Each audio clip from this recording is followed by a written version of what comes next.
கேதுரு மாதிரி வாழை நீட்டுமாமா. அப்ப எந்த அளவுக்கு அது பெருசா இருந்திருக்கும். இப்போ இந்த பிகமோத்தை குறித்து இந்த யோபு சொல்லிட்டே வராரு. சொல்லிட்டே வரும்போது இது எப்படி மூச்சு விடும், இது எப்படி வாழை நீட்டும், இது அதனுடைய முகத்துல தண்ணி மோதி அடிச்சா கூட அதுக்கு என்ன செய்யாதாமா, அது அந்த அளவுக்கு பெரிய மிருகம். ஆனா இந்த மிருகம் போய் என்ன பண்ணும்னா, ஒரு இடத்துல படுத்துக்கும் ஆத்து பக்கத்துல. இந்த அலரி செடிகளை சுத்தி அலரி செடி இருக்கும், உள்ளுக்குள்ள என்ன பண்ணுமாமா, இந்த மிருகம் படுத்திருக்கும்.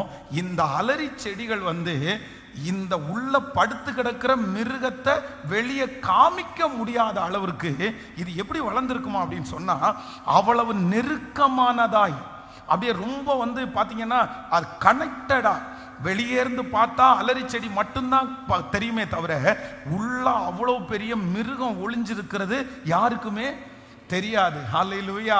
நான் விசுவாசிக்கிறேன் ஆண்டவருடைய பிள்ளைகளே, அலரி செடிகளை போல நீங்கள் வளர்வீர்கள். அலரி செடிகளை போல கர்த்தர் நம்மளை எப்படி வளர்த்துவார் அப்படின்னு சொன்னா, நம்மளை அங்கங்காய அல்ல, கர்த்தர் சொல்லுகிறார் நான் உன்னை கனெக்டா, ஆமே, நம்மை நெருக்கமாய் கர்த்தர் வளர்த்துகிறதற்கு நல்லவராய் இருக்கிறார். இந்த மாதம் வந்துச்சு, அடுத்து 3 மாதம் தாண்டி வந்துருச்சு, அடுத்து 1 வருஷம் தாண்டி வந்துருச்சு.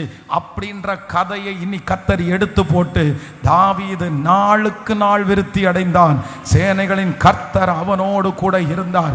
ஆண்டவர் உங்களை வளர பண்ண போகிறார். கர்த்தர் இனி நெருக்கமாய் நம்புறவங்க நல்ல கரங்களை தட்டி முழு பலத்தோடு ஸ்தோத்திரம் ஸ்தோத்திரம்.